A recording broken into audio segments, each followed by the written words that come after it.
Shalom Bapak Ibu Jemaat yang terkasih dalam Tuhan Yesus Kristus. Shalom. Memasuki minggu ketiga Prapaskah ini, marilah kita beribadah kepada Tuhan dengan menghayati bahwa kita masuk ke rumah Tuhan dan mengarahkan diri kepada Kristus, Sang Raja Gereja. Mari Bapak Ibu Jemaat dengan bangkit berdiri, mari kita memuliakan namanya seraya menyanyikan dari PKJ 13, Kita Masuk Rumahnya.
Jemaat yang dikasihi Tuhan Yesus Kristus, kebaktian Minggu Prapaskah ketiga ini terselenggara karena pertolongan Tuhan, Pencipta semesta, yang senantiasa memelihara kita. Amin.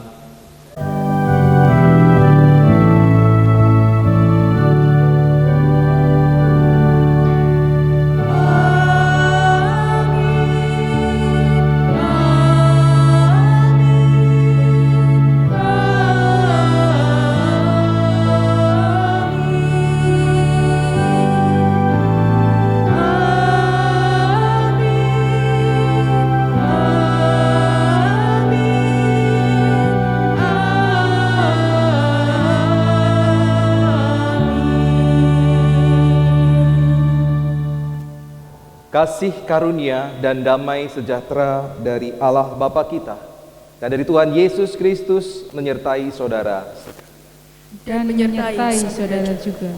Silakan duduk. Jemaat yang dikasihi Tuhan Yesus Kristus, cintaku pada rumahmu.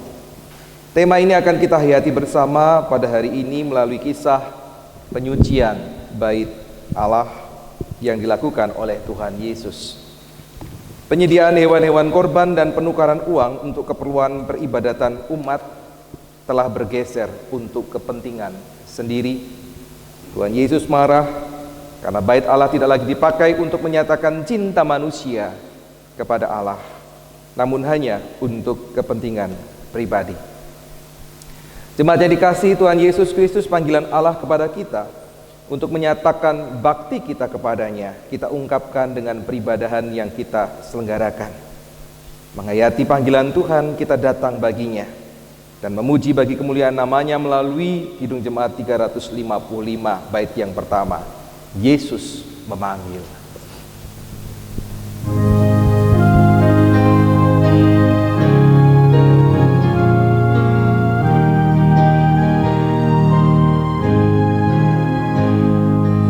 Yesus memanggil, mari segera ikutlah jalan selamat baka. Jangan sesat dengar sabdanya, hai marilah segera.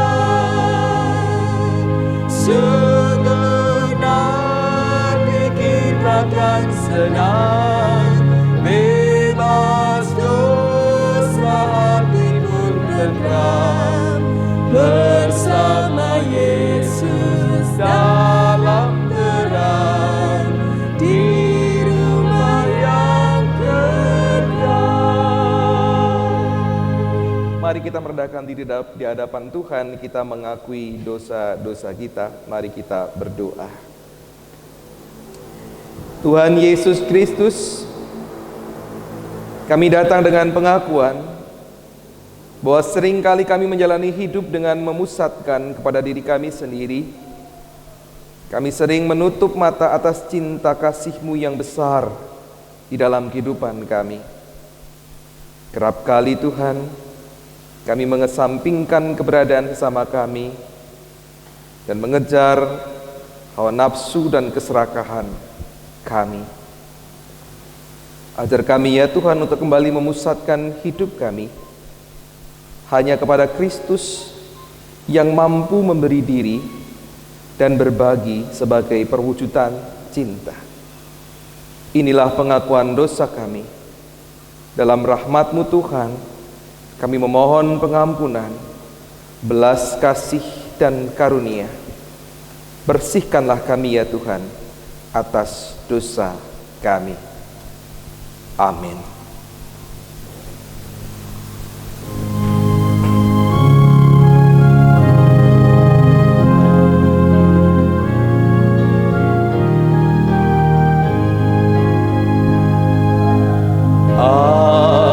Adakah tempat baginya yang menanggung dosamu?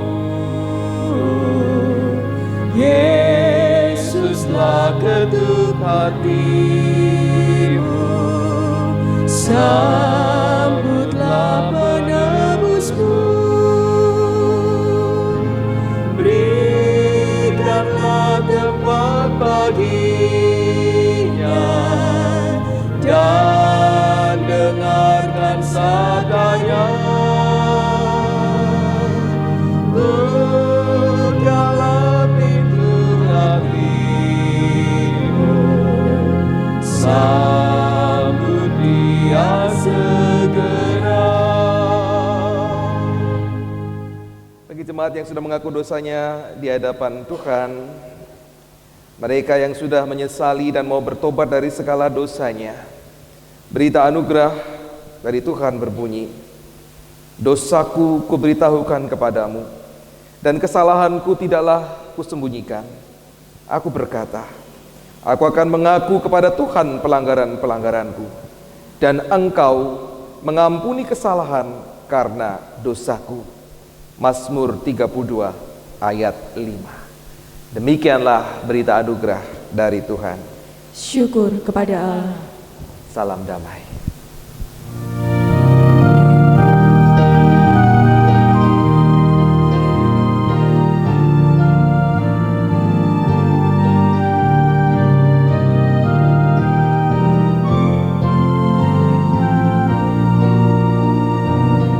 Bersukacitalah selalu, tunjukkan wajah gembiramu. Lihat teman di kanan kiri dan di sekitarmu, berikan salam damai, karena kasih karunia serta pengampunannya diberi. Hiduplah dalam damai, seorang dengan yang lain. Itu kehendak Tuhan bagimu. Itu kehendak Tuhan bagimu. Biarlah damai yang sudah diberikan Tuhan ini kita bagikan sebagai sebuah bagian cara kita untuk mengikut Tuhan. Kita persiapkan diri menyambut firman-Nya. Ikut dikau saja Tuhan.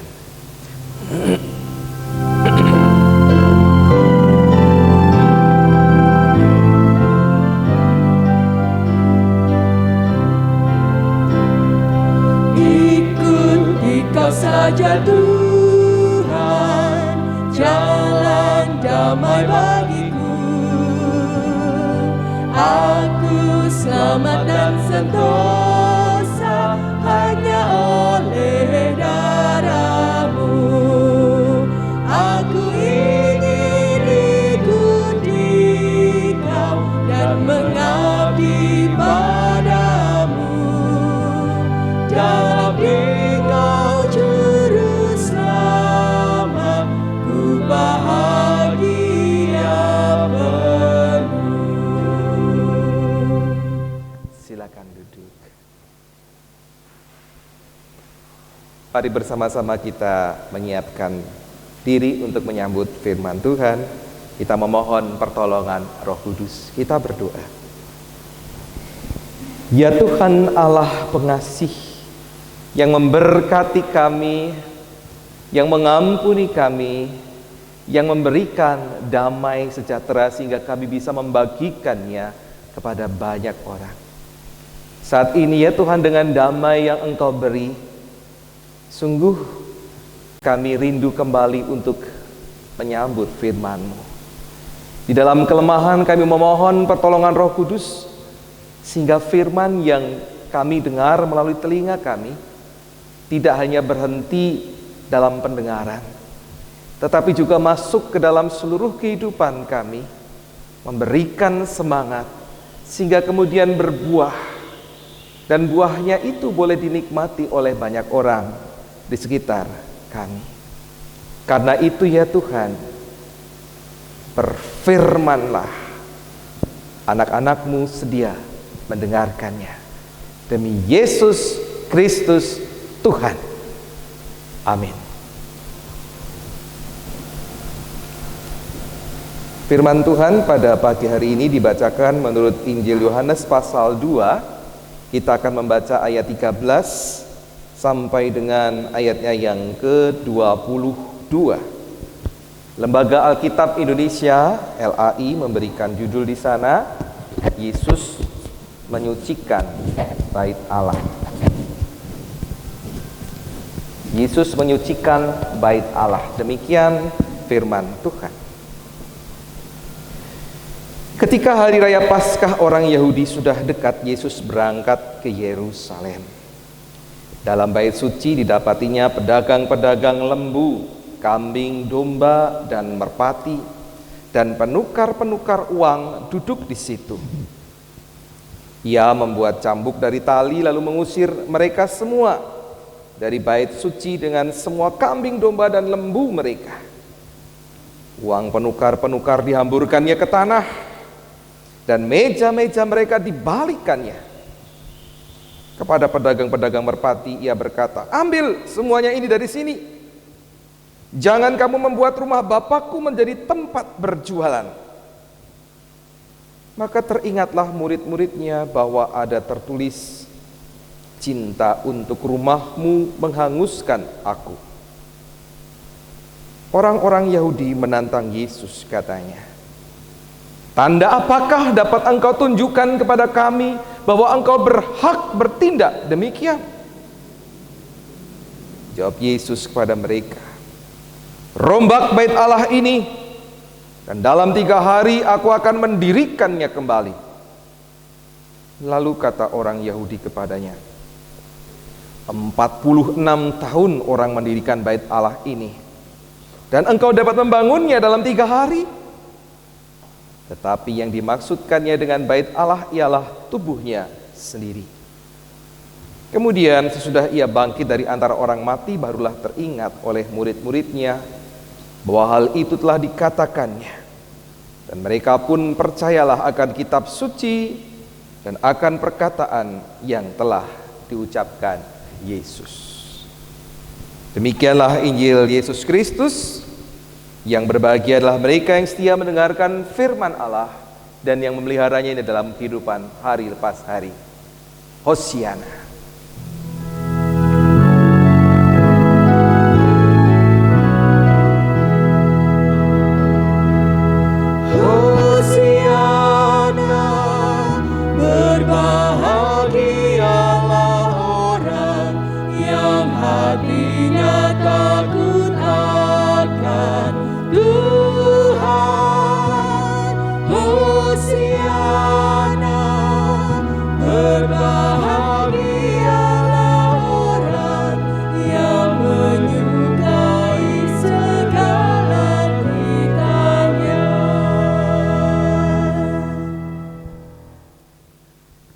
Shalom.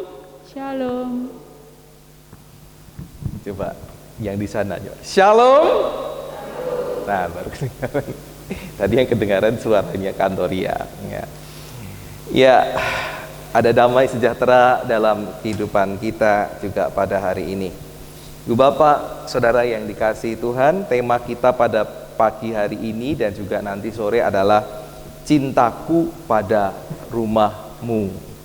Cintaku pada gereja. Cintaku pada bait Allah. Tapi kita perlu memeriksanya kembali. Cinta yang bagaimana sebetulnya yang harus kita miliki. Sebuah lagu minta tolong. Waduh, berdiri lagi ya jadinya. Satu hal telah ku minta, kita nyanyikan bersama-sama. Ya, di situ enggak apa-apa, sambil berdiri di situ enggak apa-apa ya. Satu hal ini ya. Bareng-bareng dengan saya, Diang di bagian akhir. Saya ada lihat teksnya.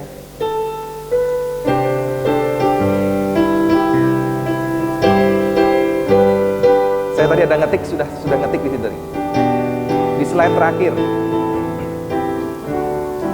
Satu hal telah ku minta, bisa sudah hafal ya? Satu hal telah ku minta kepada Tuhan, itulah yang ku ingini.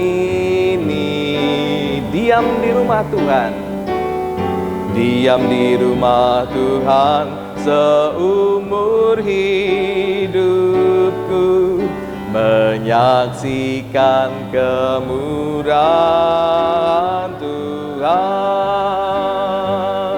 dan menikmati bait-Nya dan menikmati kuasa-Nya dan menikmati kasih-Nya dan menikmati firman-Nya. Sudah lama ya nggak nyanyi lagu ini? Sudah tidak ada persekutuan-persekutuan secara langsung ya, sehingga kita jarang menyanyikan lagu ini. Lagu yang menggambarkan kecintaan, kesukaan, kerinduan pada rumah Tuhan. Karena bisa menikmati apa? Bisa menikmati bait-Nya, rumah Tuhan. Bisa menikmati kuasa Tuhan. Bisa menikmati kasih Tuhan. Bisa menikmati firman Tuhan. Ya, tadi seperti yang kita nyanyikan. Ya bagaimana ya? Kita saat ini sudah jarang ke gereja. Bisakah kita tetap bisa menikmati bait Tuhan? Memiliki kerinduan untuk itu dan kemudian betul-betul mempraktekannya, bukan cuma ngomong. Tampaknya di masa pandemi ini jadi terbatas. Karena itu kita perlu mengetahui apa yang dimaksud rumah Tuhan, bait Allah. Apakah itu hanya terbatas gereja, atau juga kalau untuk orang Yahudi sinagoge dan bait Allah itu sendiri, atau baitullah ini ya, kata orang Muslim. Dan baik orang Yahudi maupun orang Muslim sama-sama menjadikan bait Allah atau baitullah itu menjadi kiblat atau arah pandang. Kalau mereka berdoa arahnya ke kiblat. Ya, kalau orang Islam itu ke Mekah, kalau orang Yahudi itu ke Yerusalem. Apakah bait Allah itu yang disebut juga sebagai katedral, atau bagi orang Islam masjid gitu ya, musola ya. Apakah bait Allah itu adalah gedungnya? Apakah bait Allah itu denominasinya? Kalau gereja misalnya ada gereja Protestan, gereja Katolik, ada gereja Baptis, Betani, Karismatik, Pentakosta dan lain-lain. Atau yang namanya bait Allah itu jemaatnya. Dalam artian misalnya di sini ada GKI Genung Indah, gitu ya. Di sana ada GKI Karangsaru atau di sebelah sana ada GPDI Pondok Persaudaraan atau Philadelphia ya sekarang ya. Nah, dan sebagainya. Apakah itu? Nah, sebetulnya apa sih yang dimaksud Yesus sebagai rumah Bapa yang kemudian membuat Tuhan Yesus marah kepada mereka? Jangan jadikan rumah Bapa sebagai tempat berjualan. Saya jadi ingat dulu di masa-masa tidak pandemi, kalau Pentakosta, unduh-unduh, itu kita juga berjualan. Ya, ada wilayah-wilayah yang membuka stand terus berjualan. Loh, itu nggak boleh. Bagaimana kita memperhatikan sesuai dengan firman Tuhan pada pagi hari ini dan sore nanti? Apa yang membuat Yesus marah? Mari kita perhatikan latar belakangnya. Yang pertama, peristiwa ini terjadi menjelang perayaan Paskah, di mana orang Yahudi dari segala penjuru negeri, mereka menyediakan waktu untuk ke Yerusalem untuk mengikuti rangkaian perayaan Paskah itu, sebagaimana sudah ditentukan oleh Tuhan.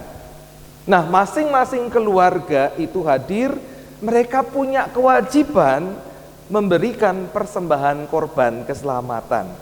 Nah, Bapak Ibu yang setia, nanti mungkin yang hari ini bisa ikut ya. Nah, mendapatkan renungan harian seperti ini dan juga bulan lalu mendapatkan ini, kita bersama-sama melihat apa sih yang dikorbankan oleh orang-orang Yahudi. Nah, dalam rangkaian perayaan Paskah itu yang dikorbankan oleh masing-masing, mereka harus membawa persembahan korban keselamatan.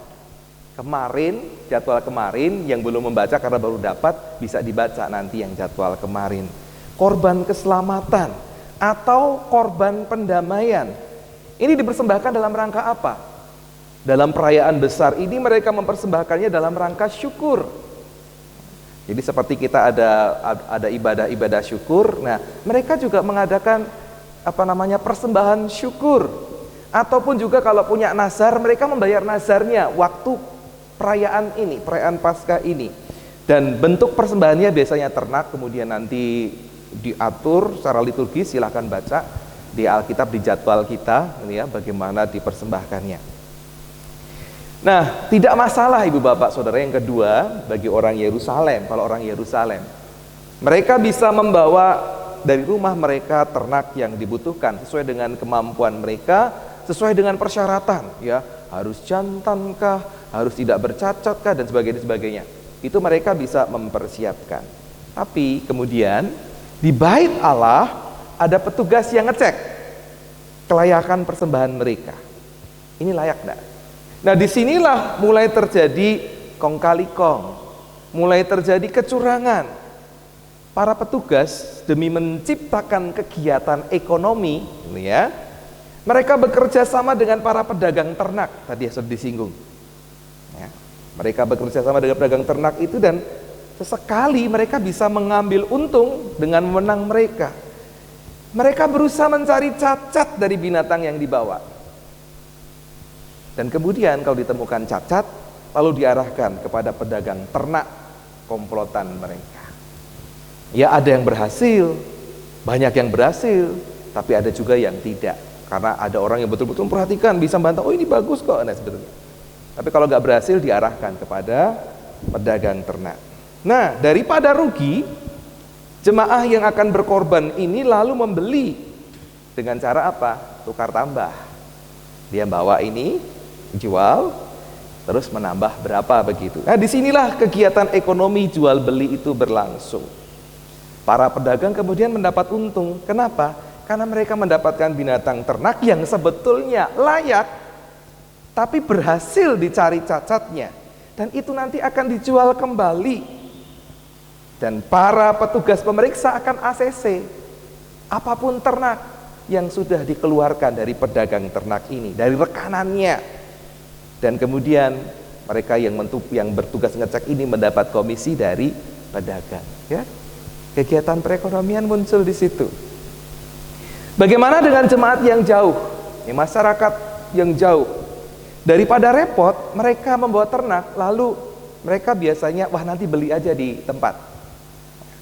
Ini membantu ya sebetulnya. Ada penjual, pedagang-pedagang ternak itu membantu, karena tidak usah repot orang yang dari jauh. Sayangnya harganya biasanya lebih mahal daripada harga pasaran. Karena apa? Ini binatang pilihan, ternak pilihan yang layak untuk dipersembahkan. Jadi harganya mahal. Belum lagi jumlah binatangnya di sana tentunya lebih sedikit daripada yang akan membeli. Jadi kesediaan barang itu lebih sedikit daripada permintaan pasar, sehingga harganya juga semakin mahal. Prinsip ekonomi, prinsip jual beli. Dan perlu juga diketahui Ibu Bapak Saudara, segala aktivitas perdagangan yang dilakukan di bait Allah demi tujuan persembahan itu harus menggunakan uang yang diterbitkan oleh pengelola bait Allah atau pihak Sanhedrin. Ada uang tersendiri yang berbeda dari uang jual beli di pasaran. Hanya digunakan untuk persembahan dan segala aktivitas yang berlaku di bait Allah. Jadi harus ada tukar uang. Karena itulah pengelola bait Allah kemudian memberikan izin bagi orang-orang tertentu yang bertugas semacam jual beli falas, ya, mata uang asing, uang yang beredar di pasaran dengan uang yang diedarkan di bait Allah.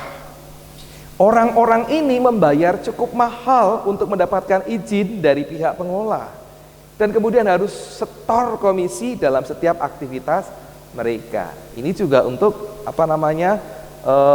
perekonomian di bait Allah dan juga orang-orang yang berjual beli di situ. Dan di sini terjadi pula kecurangan, karena untuk mendapatkan keuntungan maka mereka bisa menjual lebih mahal uang yang ditukarkan untuk aktivitas di sana. Semacam kurs, ya Bapak Ibu.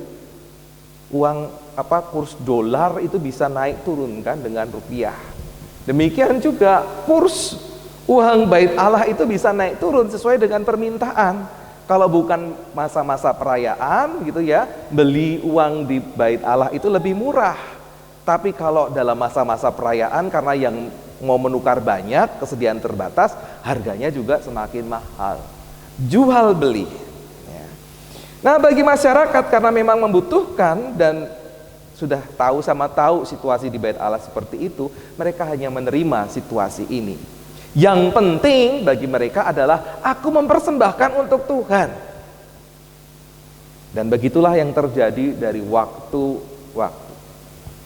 Tapi Tuhan Yesus yang tahu kejadian ini sangat marah. Sedemikian jahatnya manusia sudah memanfaatkan sesamanya yang katanya ini untuk kepentingan Tuhan, untuk kepentingan bait Allah, tapi sesungguhnya untuk kepentingan pribadi yang terlibat di sana. Penginjil Yohanes cukup santun dalam mengungkapkan kemarahan Yesus dengan mengatakan apa?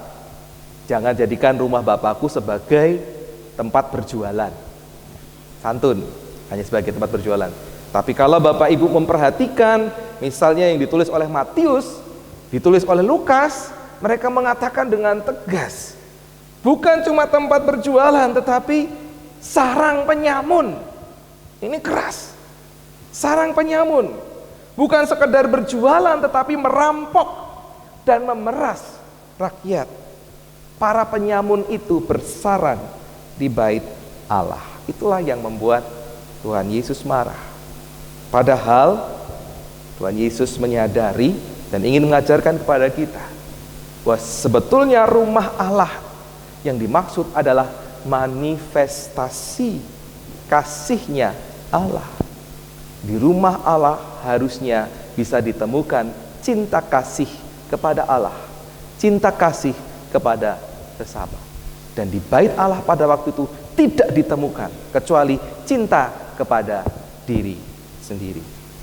Kita perhatikan Ibu Bapak, bukan untuk bangga-banggaan, tetapi ternyata ada bermacam kata bait atau bait Allah yang dipakai hanya dalam satu bacaan ini. Yang pertama dalam ayat 14 sampai 15, kata bait Allah di sana yang dipakai adalah hiron. Itu artinya apa? Kuil atau bentuk bangunan dari bait itu. Kemudian kata yang dipakai lagi dalam ayat 16 dan 17 itu adalah oikos. Perhatikan kata oikumene, rumah tangga ya, atau rumah atau ekonomi. Semua dari kata oikos ya. Ekonomi itu kan oikosnya rumah tangga, nomosnya itu aturan dalam rumah tangga, mengatur, mengelola rumah tangga, perekonomian. Sedangkan oikumene rumah bersama.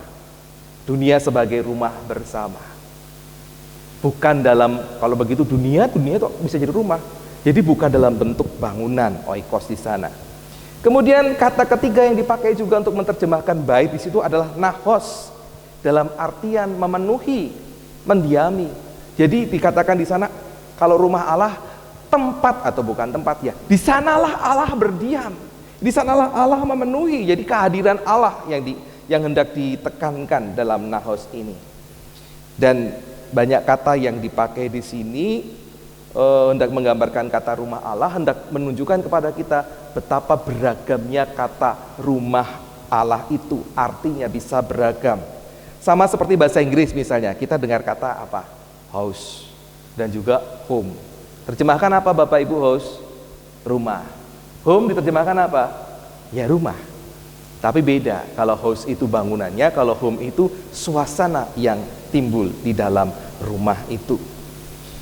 Kemudian kita sebagai orang percaya juga memahami tubuhmu adalah apa?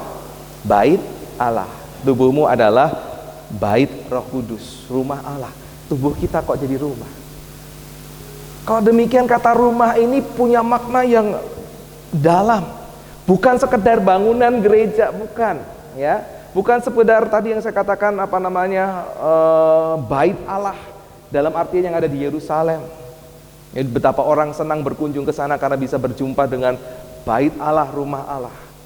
Padahal sebetulnya kita tidak cukup puas hanya dalam pengertian bangunannya. Tuhan Yesus di sini mengajarkan kepada kita tidak melihat rumah hanya dari segi fisiknya, tapi bagaimana orang bisa merasakan kehadiran Allah di sana. Bagaimana orang bisa merasakan cinta pada Allah, kemudian mereka tunjukkan dengan cinta kepada sesama, bukan memeras, bukan merampok, ya. Tuhan Yesus ingin menunjukkan seharusnya bait Allah itu punya suasana kehadiran Allah di sana. Kenyataannya rumah Allah yang dijumpai oleh Yesus pada waktu itu, baik bangunannya, apalagi suasana, apalagi kehadiran Allah tidak dirasakan dan diterima dengan baik. Karena cintanya pada ketiga hal ini, bangunannya, suasana, kehadiran Allah ini, maka hati Yesus hangus dengan kedukaan. Hati Yesus hangus dengan kemarahan. Karena dalam pandangan Tuhan Yesus ini, orang-orang ini sudah tidak ada takutnya lagi kepada Tuhan. Tidak ada hormat-hormatnya kepada Tuhan. Bahkan hati mereka sudah mati sehingga rela menindas orang-orang yang sungguh-sungguh ingin datang kepada Allah, nggak ditolong, nggak difasilitasi, tetapi diperas supaya mereka bisa mendapatkan kekayaan. Orang-orang ini sudah diperas, dirampok dengan alasan rohani, dan mereka menurut saja karena mereka tidak punya kuasa. Taunya inilah cara beribadah kepada Tuhan. Yesus berduka, sangat marah karena dia punya kecintaan yang besar kepada Bapa. Sehingga dia janjikan untuk menjadi tanda rombak bait Allah ini. Maka dalam 3 hari aku akan bangunnya. Ini menunjukkan apa? Bait Allah yang dimaksud itu adalah kediaman Allah, kehadiran Allah. Diri Yesus yang adalah rumahnya Allah di dunia pada waktu itu, rela untuk dirombak dan akan dipulihkan kembali dalam kebangkitannya. Karena rumah tidak hanya berkaitan dengan apa yang kita hadiri saat ini, kita berada di sini. Rumah Allah tidak hanya dibatasi dengan tempat. Sehingga ibu bapak saudara, cintaku pada rumahmu, kita mengharapkan dalam permenungan pada pagi hari ini punya kesadaran bahwa rumah Tuhan bukan hanya dalam bangunan. Seperti pujian tadi, menikmati baitnya, menikmati kuasanya, menikmati kasihnya, menikmati firmannya. Dan bagaimana mungkin ibu bapak diam dalam rumah Tuhan seumur hidupku? Gimana caranya? Bapak ibu nggak pulang, di gereja terus, gimana caranya? Ini cuma pujian yang bisa dinyanyikan tetapi tidak bisa dilakukan kalau kita menghayati rumah Tuhan itu hanya di gedung gereja. Jadi tidak dibatasi dengan bangunan. untuk bisa memuji muliakan Tuhan dan mendengarkan sabdanya. Tapi rumah Tuhan adalah dimanapun, kapanpun, saat kita bisa mengekspresikan cinta kita bukan saja kepada Tuhan, tetapi kita ekspresikan kepada sesama kita, termasuk kepada anggota keluarga kita. Jadi, Ibu Bapak Saudara, justru di masa-masa pandemi inilah kita bisa dengan lebih sungguh menghayati. Karena ke gedung gereja itu terbatas, kita lebih banyak berada di rumah. Kita bisa merasakan rumah Tuhan itu ketika kita melakukan lebih banyak tindakan-tindakan cinta pada orang-orang di sekitar kita sebagai wujud cinta kita kepada Allah dimanapun saudara-saudara berada. Bukan berarti ke gereja tidak penting, penting. Tetapi Bapak Ibu, berapa jam sih Bapak Ibu ke gereja? Berapa jam? Kita ibadah dalam masa pandemi ini berapa jam di gereja? Kita ibadah paling cuma 1 jam, lebih 2 jam. Cukup ke rumah Tuhan seperti itu, hanya 2 jam? Tidak cukup. Apalagi di rumah Tuhan seumur hidup. Karena itu, Ibu Bapak Saudara, ke rumah Tuhan itu bisa kita kerjakan selain di tempat ini, juga di rumah Ibu Bapak Saudara, di tempat pekerjaan Ibu Bapak Saudara, di tempat di mana saudara-saudara belajar, bergaul, dimanapun. Jadikanlah itu sebagai rumah Tuhan. Karena apa? Tuhan hadir di sana. Melalui apa? Tindakan cinta kasih yang kita berikan, tutur kata kita, membangun, memberikan semangat, ya, memberikan penghiburan, perbuatan kita, membantu, menolong, membuat orang-orang menjadi kuat, ya. Segala sesuatu yang kita lakukan dengan cinta itu, lakukanlah. Pada saat itulah Ibu Bapak Saudara bisa merasakan ketika Tuhan hadir, di sanalah Tuhan berdiam. Apakah Tuhan hadir di tempat-tempat yang penuh dengan kejahatan? Ketika kita sebagai anak-anak Tuhan tidak hadir di sana, maka Tuhan tidak bisa hadir di sana. Tetapi ketika kita hadir, memberikan perubahan sehingga yang jahat itu menjadi baik, disitulah tempat-tempat yang penuh dengan kejahatan itu bisa berubah menjadi rumah Tuhan. Selamat untuk merenungkan firman Tuhan ini, menghayati firman Tuhan ini, dan seumur hidup berada di rumah Tuhan. Tidak dibatasi oleh gedung, tetapi bagaimana itu bisa kita rasakan dan praktekkan. Selamat menggumulinya. Tuhan Yesus menolong, Tuhan Yesus memberkati. Amin. Mari kita bersaat teduh dalam keheningan. Silakan berdoa secara pribadi.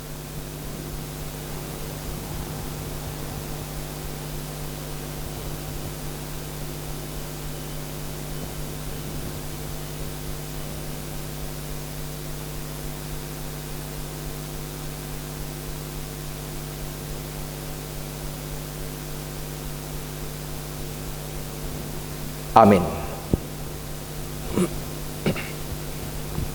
Marilah dengan sikap tegak kita bersama dengan umat Allah di masa lalu, masa kini, dan masa depan mengingat pengakuan pada baptisan kita menurut pengakuan iman rasuli.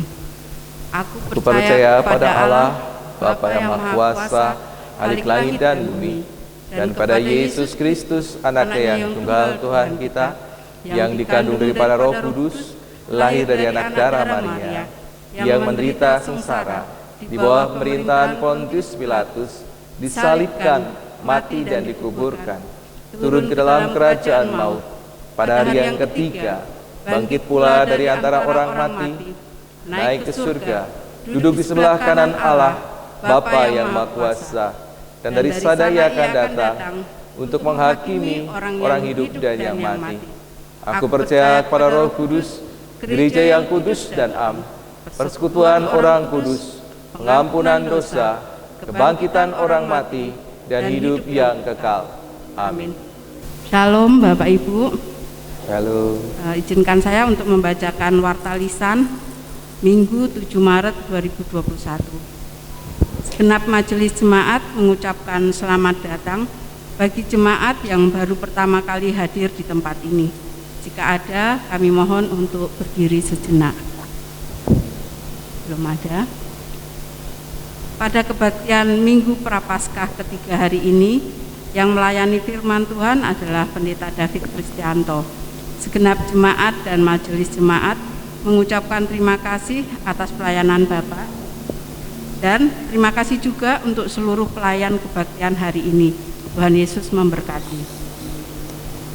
Majelis jemaat mengucapkan terima kasih pada anggota jemaat dan simpatisan yang hadir lebih awal sebelum ibadah dimulai.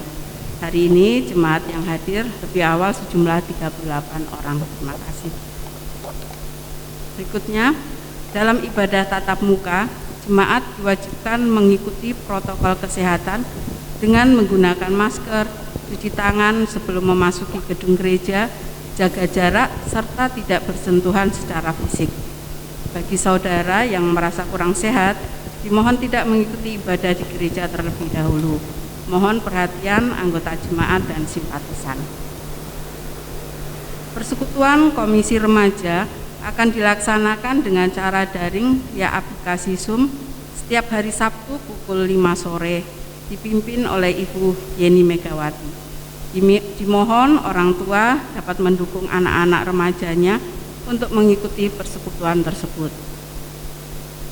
Kebaktian anak via aplikasi Zoom akan dilaksanakan pada hari ini Minggu 7 Maret 2021. Link akan dibagikan di grup WA Sekolah Minggu. Mohon perhatian anggota jemaat yang mempunyai anak usia sekolah minggu. Selamat ulang tahun tanggal 4 Maret Ibu Sofia Marta Ningtyas. Gak ada. Titip salam untuk Ibu, Pak.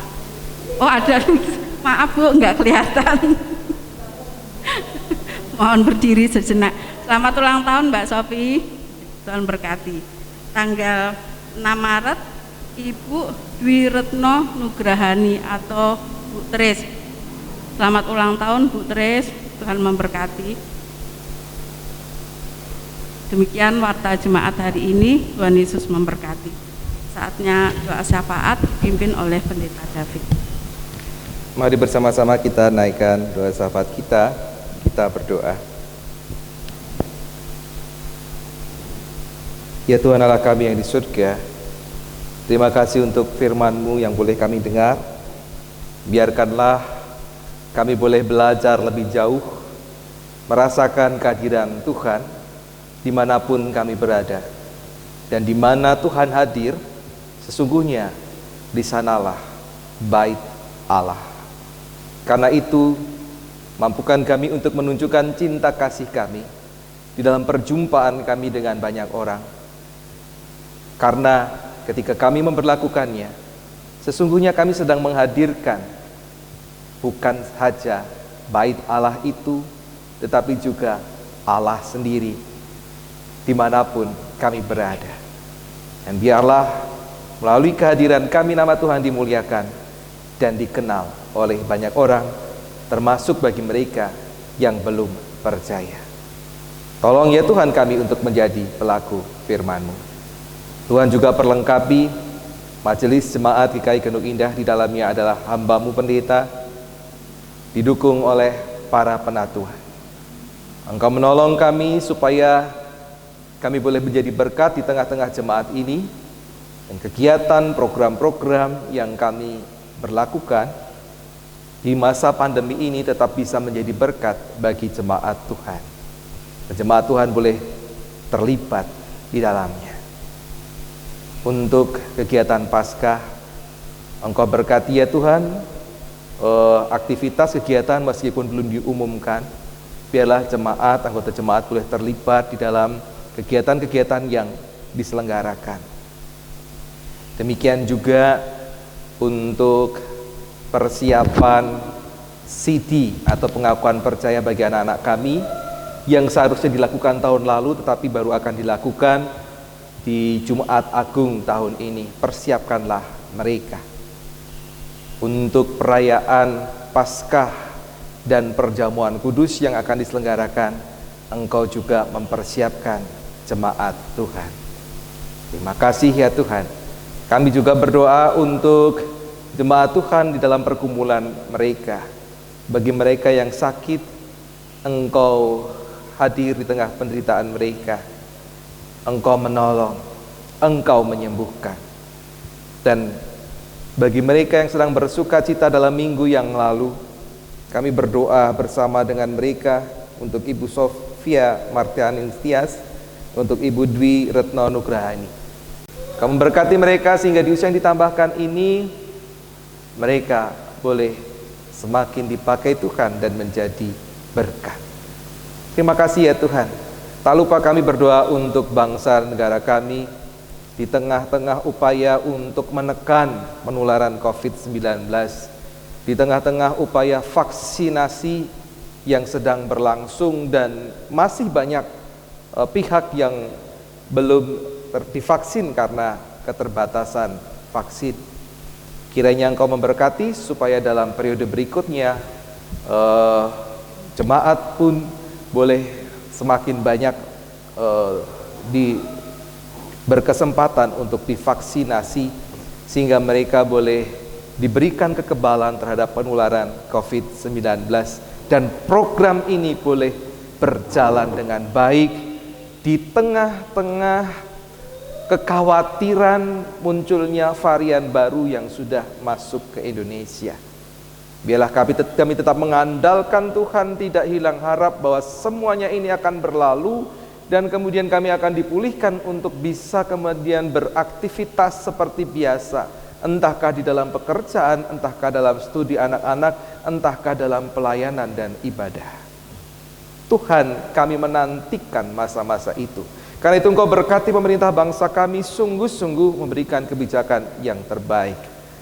Demikian juga untuk suasana politik yang terjadi dengan berbagai macam hal yang cukup mengejutkan dan harus disikapi.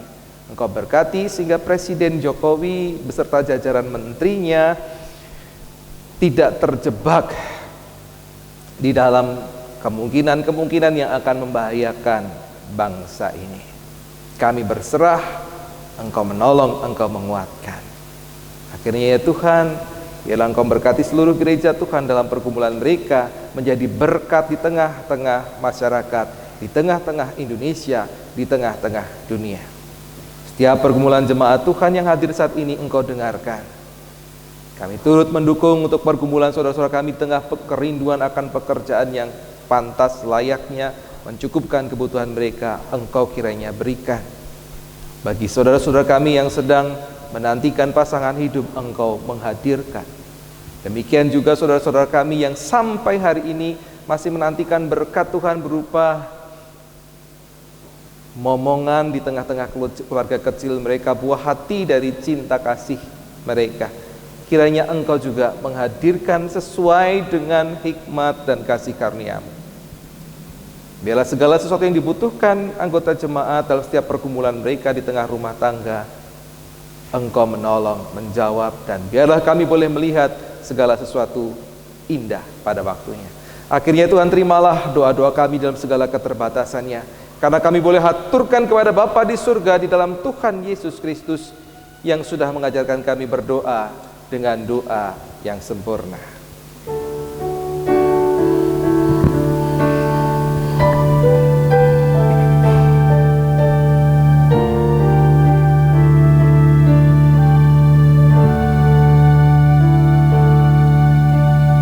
Bapa kami yang di surga, dikuduskanlah nama-Mu,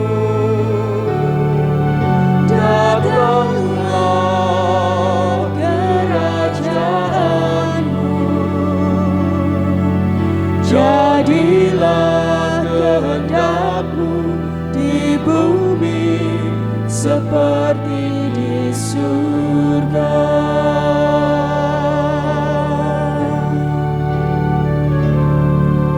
Berikanlah kami pada hari ini makanan kami yang secukupnya,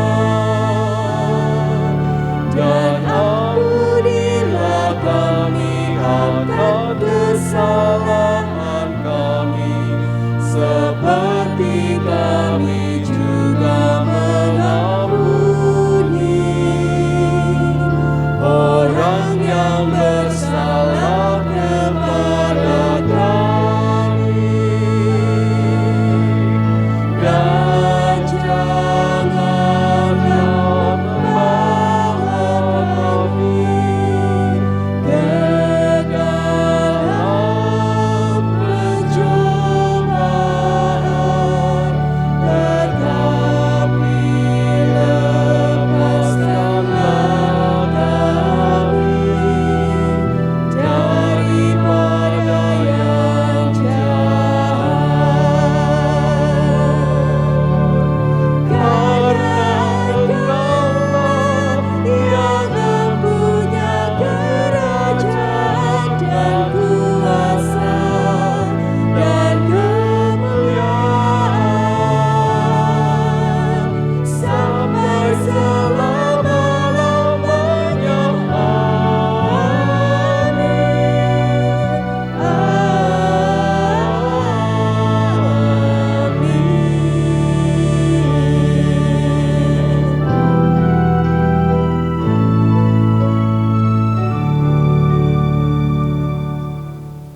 Marilah kita memberikan persembahan kepada Tuhan dengan berlandaskan pada firman-Nya dari 1 Petrus 2 ayat 5 yang berkata, "Dan biarlah kamu juga dipergunakan sebagai batu hidup untuk pembangunan suatu rumah rohani bagi suatu imamat kudus, untuk mempersembahkan persembahan rohani yang karena Yesus Kristus berkenan kepada Allah." Kantong hijau akan digunakan untuk program diakonia. Bagi orang tua anak sekolah minggu, komisi anak menyediakan kotak persembahan tersendiri. Bagi jemaat yang tidak dapat mengikuti ibadah tatap muka, dapat tetap memberikan persembahan dengan cara: 1. Menyimpan sampul persembahan yang sudah diisi dan menambahkan catatan tanggal ibadah, lalu memasukkannya ke dalam kotak persembahan di depan kamar koster. 2. Menghubungi majelis jemaat yang bertugas di wilayah untuk mengambilnya. Adapun penatua yang bertugas, Penatua Stefanus Hantono untuk wilayah Korintus, Penatua Deni Gandawijaya untuk wilayah Kolose, dan Penatua Isni Yulianti untuk wilayah Efesus. Atau yang ketiga, mengirimkan melalui transfer ke rekening GKI Genu Indah, Bank Mandiri atas nama Trianto Herlambang dengan nomor rekening 13501713758.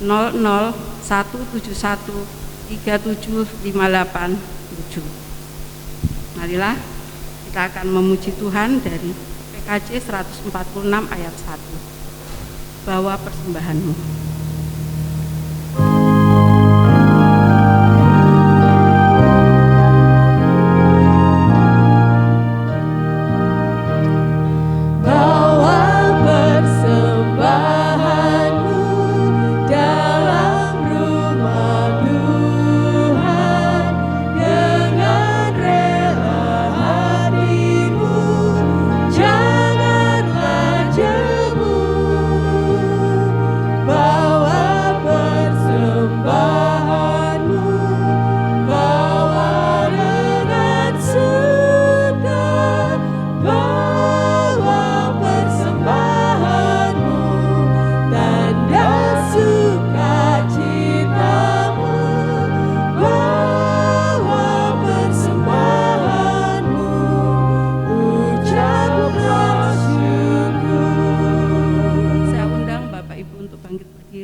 Bapa kami yang di surga, Bapa yang baik, Bapa yang kami sembah, kami kenal hanya di dalam nama Tuhan kami Yesus Kristus. Segala puji, hormat, syukur kami naikkan kepadamu atas segala kasih anugerah-Mu rahmat-Mu yang Kau berikan kepada kami. Terima kasih Tuhan untuk hari ini. Kau beri kami waktu untuk kami boleh mempersembahkan sedikit apa yang kami miliki sebagai ungkapan syukur kami kepada-Mu Tuhan, untuk pemeliharaan-Mu, untuk kasih rahmat-Mu kepada kami. Biarlah Tuhan sucikan, Tuhan berkati, sehingga persembahan kami ini boleh dipakai untuk pelayanan di tempat ini. Berkati majelis jemaat juga yang bertugas. Terima kasih Bapa, kami menyerahkan hidup kami hari ini hanya di dalam nama Tuhan kami, Yesus Kristus. Amin.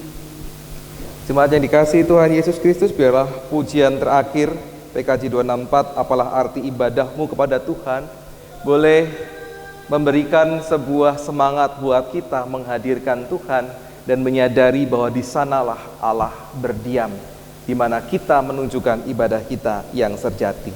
Apalah arti ibadahmu kepada Tuhan?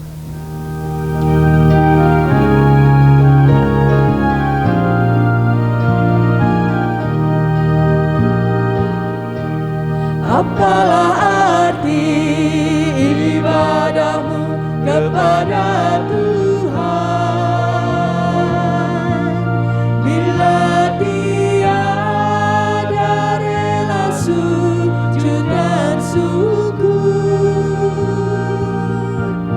Apalah arti ibadahmu kepada Tuhan, bila tiada hati tulus dan syukur. Ibadah sejati jadikanlah persembahan. Ibadah sejati kasihilah sesamamu.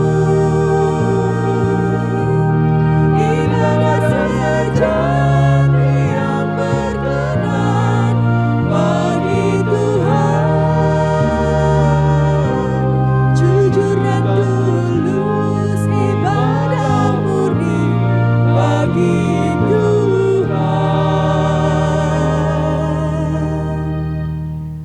Saudaraku, rayakanlah setiap perjumpaan dengan Kristus dalam kehidupan bersama-sama dengan sesama. Dan jadikanlah itu sebagai tempat bersemayamnya Tuhan, hadirnya Tuhan ketika cinta kasih itu saudara bagikan. Kini arahkanlah hatimu kepada Tuhan. Kami mengarahkan hati kami kepada Tuhan. Jadilah saksi Kristus dengan memperlakukan kasih di tengah dunia. Syukur kepada Allah, Terpujilah Tuhan sumber kehidupan. kini dan selamanya. Undur dan kembalilah ke tempat saudara masing-masing dengan tetap mengingat dan percaya bahwa Tuhan Yesus Kristus dalam kuasa Roh Kudus senantiasa menguatkan dan memimpin saudara. Terimalah berkat Tuhan. Tuhan memberkati engkau dan melindungi engkau. Tuhan menyinari engkau dengan wajah-Nya dan memberi engkau kasih karunia. Tuhan menghadapkan wajah-Nya kepadamu dan memberi engkau damai sejahtera dari sekarang sampai Maranatha Tuhan Yesus datang kembali. Amin.